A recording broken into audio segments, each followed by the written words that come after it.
Kecil itu bagus, berani, brilian oleh Hamid Basyaib. Small is beautiful and brave.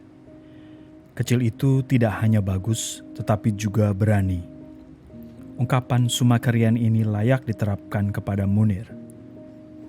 Dia indah karena dia dan organisasinya membela manusia semata-mata karena mereka manusia, bukan lantaran pertimbangan etnis, status sosial, keyakinan politik, agama tertentu, atau segala rupa ciri dan batas-batas artifisial lainnya. Munir berani karena aksi-aksi frontalnya terhadap ABRI sebagai institusi. Dialah yang menunjuk hidung lembaga bersenjata dan menakutkan itu sebagai pelaku pelbagai pelanggaran hak asasi manusia. Setelah selama puluhan tahun para aktivis masyarakat madani pun termasuk media massa mengekor sebutan favorit ABRI dan pemerintah bagi pelaku kejahatan semacam itu, oknum. Kalau Munir hanya menghadapi oknum, urusannya jauh lebih sederhana. Seperti sering dilakukan banyak orang lain, ia tinggal berlindung kepada oknum yang lebih tinggi pangkatnya. Dengan menuding institusinya, oknum ABRI mana yang akan melindunginya? Dia membuat kita seperti menontonnya bermain terapis tanpa jaring pengaman. Sementara banyak orang lain sibuk menyiapkan atau sudah memiliki berlapis-lapis jaring tanpa pernah memainkan atraksi mendebarkan itu. Munir itu kecil saja, kecil tubuhnya, kecil pula bobot politiknya.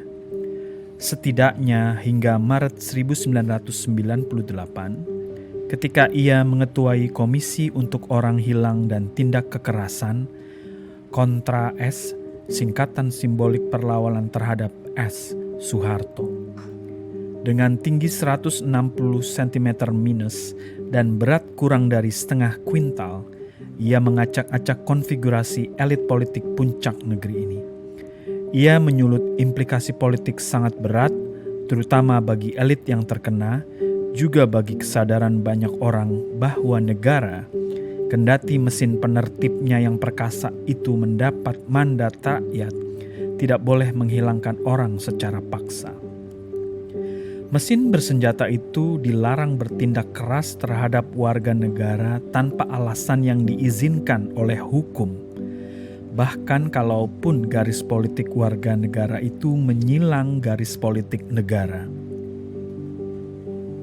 Dalam ungkapan Munir sendiri, yang ia perjuangkan adalah dihentikannya politik kekerasan dalam komunikasi politik.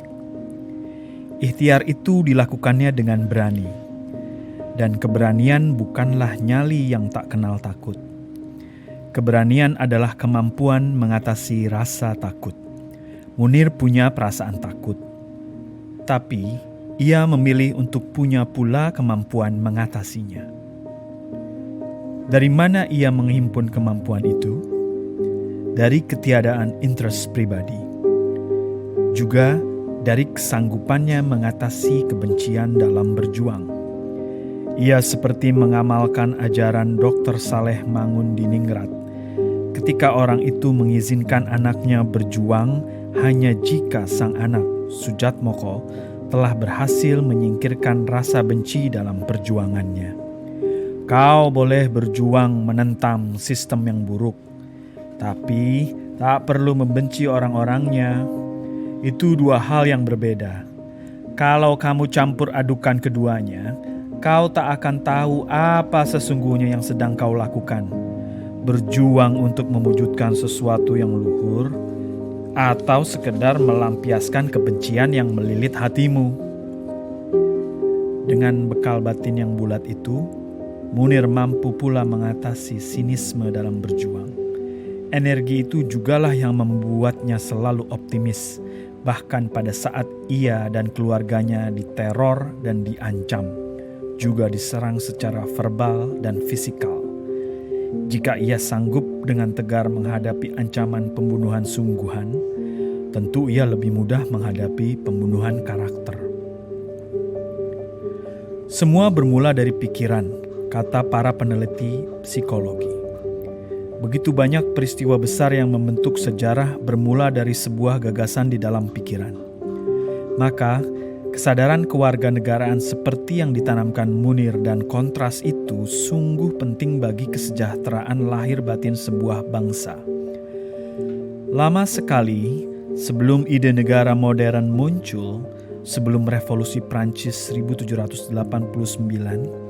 ketiadaan kesadaran semacam itulah yang melanggengkan kesewenangan para raja.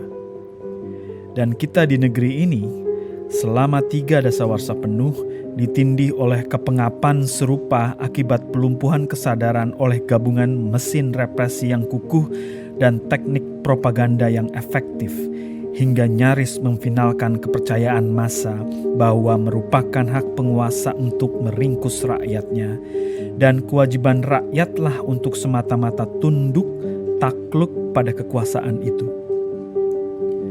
Mereka yang menilai penggambaran itu bersifat berlebih-lebihan, boleh dengan gampang menyaksikan apa yang terjadi sehari-hari, terutama di pedesaan, tempat mayoritas dari 200 juta jiwa anggota bangsa ini menanggungkan overacting para birokrat sipil dan militer yang memutus asakan.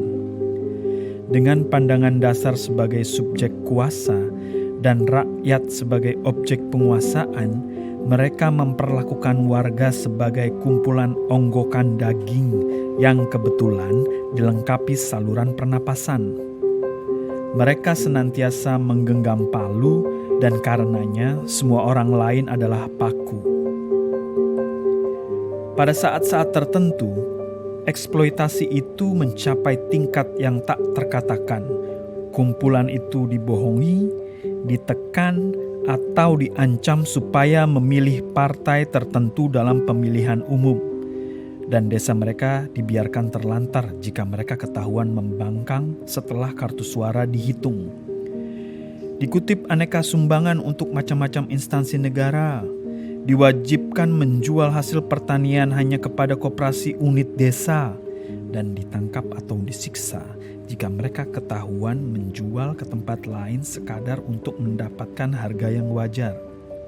Digusur dan tanah mereka diberi ganti rugi dengan jumlah yang tak masuk akal kecilnya, dan diburu siang malam jika menolak ganti rugi yang keterlaluan itu.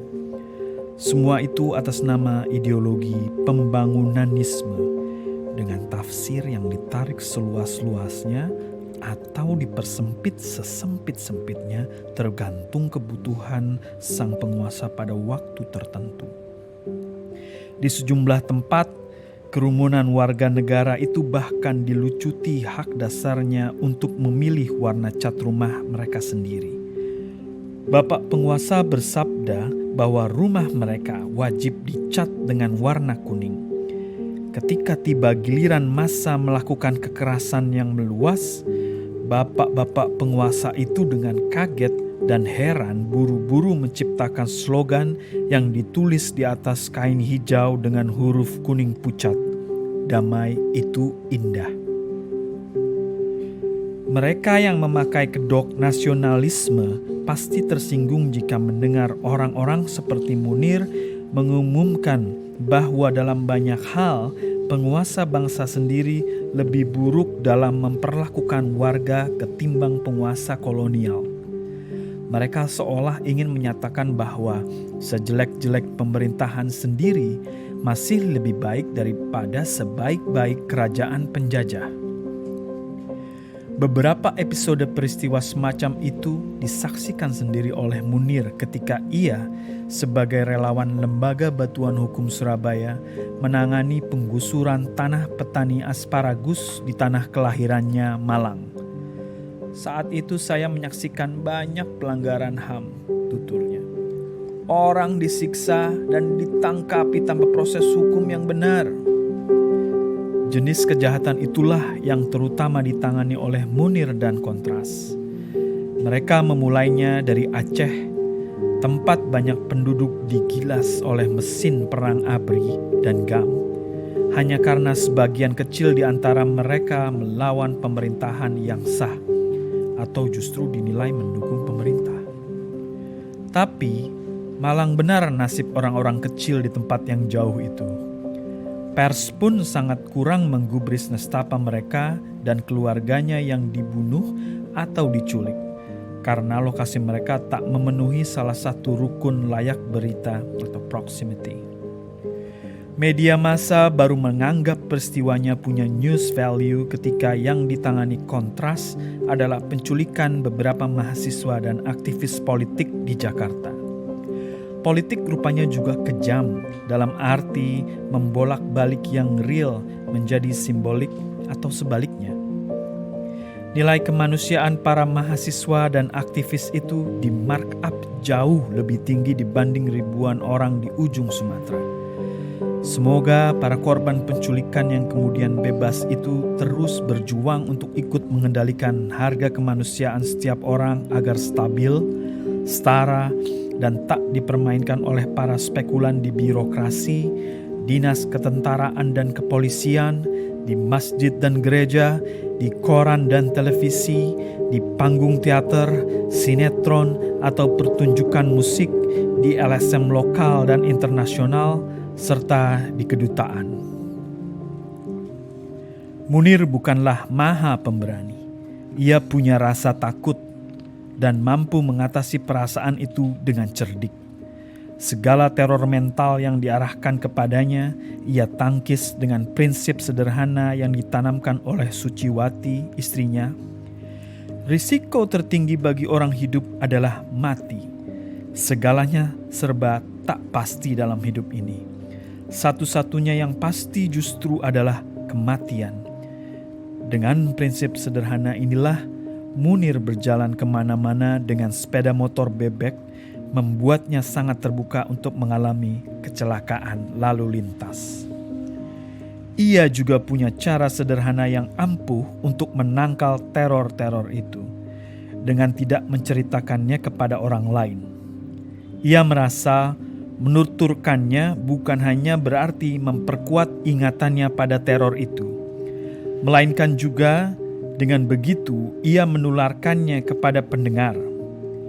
Dengan cara itu, kerja para teroris menjadi lebih ringan tetapi sekaligus lebih efektif. Orang-orang selebihnya tak perlu diteror langsung untuk membuat mereka gentar. Inilah pula ciri utama terorisme sebagai kejahatan istimewa. Akhirnya, yang terjadi adalah situasi self-terrorize, semacam self-censorship di kalangan wartawan pada musim represi. Munir dengan sisiran old-fashioned untuk rambut kemerahan yang menjadikannya si rambut londo, di Malang telah membuat ABRI kewalahan dengan pengungkapan kasus-kasusnya yang kuat dan penuh perincian yang memustahilkan pengelakan. Paling sedikit, ia menyumbang besar pada pencopotan Letnan Jenderal Prabowo Subianto dari jabatan dan karir militernya. Tapi semangat kemanusiaan Munir rupanya lebih tinggi daripada sekadar kebanggaan semu berkat prestasi politik itu. Ukuran keberhasilan kerja timnya, kata dia, bukanlah berapa banyak anggota ABRI yang dipecat atau diadili. Ia bahkan tak percaya Prabowo dipecat karena alasan penculikan yang kasusnya diungkapnya, kata Munir. Ukuran keberhasilan Kontras, kata Munir, hanya dua. Berapa banyak korban penculikan yang berhasil mereka selamatkan dan seberapa gamblang kasus-kasusnya dibuka dan ditangani secara adil. Ia tidak pernah menggeser visi dasarnya, tak pernah kehilangan landasan kemanusiaannya. Dengan segala pengabdian dan keberaniannya dalam menegakkan kemanusiaan itu, barangkali berlebihan kalau Munir dinobatkan sebagai sebuah tonggak besar. Segenap sukses relatif yang telah diraihnya seperti kerap diakuinya tanpa bergaya merendah-rendahkan hati. Tentulah juga berkat dukungan banyak faktor. Lingkungan umum politik yang lebih kondusif, dukungan pers yang mungkin melampaui harapannya, kerjasama dengan lembaga-lembaga yang memiliki kepekaan serupa, dorongan semangat dan kebebasan yang diberikan para senior di Dewan Penasihat organisasinya, dukungan keluarga, dan tentu saja kerja keras dan dedikasi rekan-rekan yang dikoordinasikannya dikontras. Tapi tak terbantah, ia memberikan sumbangan penting bagi penumbuhan masyarakat madani yang bebas dari kekerasan. Barangkali ia sendiri kurang peduli, atau memang tak pernah menghitung-hitung nilai penting dirinya. Namun, jelas Munir masih dibutuhkan oleh Indonesia, sedikitnya hingga beberapa dasawarsa mendatang. Small is beautiful and brave and brilliant. Munir juga agaknya mewakili aktivis sosial generasi baru. Mengerti apa yang sedang dilakukannya dalam konteks perubahan yang lebih besar. Dengan logat Jawa Timurannya yang kental, ia fasih memaparkan teori-teori sosial, terutama dari perspektif strukturalis yang menjadi bingkai teoritis aksinya. Suatu perspektif yang sangat ampuh sebagai pendobrak situasi yang mengungkung. Ia bicara dengan tertib, sistematis, dan bolak-balik dengan lancar antara situasi besar dan aksi-aksi kecilnya, hampir selalu tanpa catatan apapun. Tetapi hampir selalu bisa dijadikan tulisan yang bagus jika paparan itu ditranskripsi. Ia sadar ia bekerja di sektor yang sangat partikular, dan ia tak pernah alpa meletakkan kegiatannya itu pada latar universalnya. Ia seolah mengikuti anjuran para pakar manajemen, think globally, act locally. Sebab, jika ia tak mengaitkan keduanya, jika ia suntuk pada yang partikular itu ataupun obsesif pada yang universal saja, ia tahu akibatnya. Ia paling jauh hanya beringsut-ingsut di jembatan perubahan. Munir pernah tinggal di sebuah ruang yang gelap. Tapi ia bukan hanya tak mau cuma mengutuk kegelapan dan sekadar menyulut lilin. Munir menyalakan obor membuat ruang gelap itu cukup diterangi bias cahaya obornya. Semua orang yang sepaham dengannya bahwa kehidupan memang mestinya lebih baik jika berlangsung tanpa kekerasan dalam komunikasi politik, tentu tak akan membiarkan obor Munir itu redup karena kepergiannya. Si kecil yang bagus, berani, dan brilian itu telah bebas dari kerja yang melampaui kewajibannya. Saya menduga keras ia kini menetap di padang cahaya maha luas. Kemanakah manusia seperti dia akan pergi, kecuali ke kedamaian yang sempurna itu? Munir bukanlah maha pemberani. Ia punya rasa takut dan mampu mengatasi perasaan itu dengan cerdik. Segala teror mental yang diarahkan kepadanya ia tangkis dengan prinsip sederhana yang ditanamkan oleh Suciwati, istrinya. Resiko tertinggi bagi orang hidup adalah mati. Segalanya serba tak pasti dalam hidup ini. Satu-satunya yang pasti justru kematian.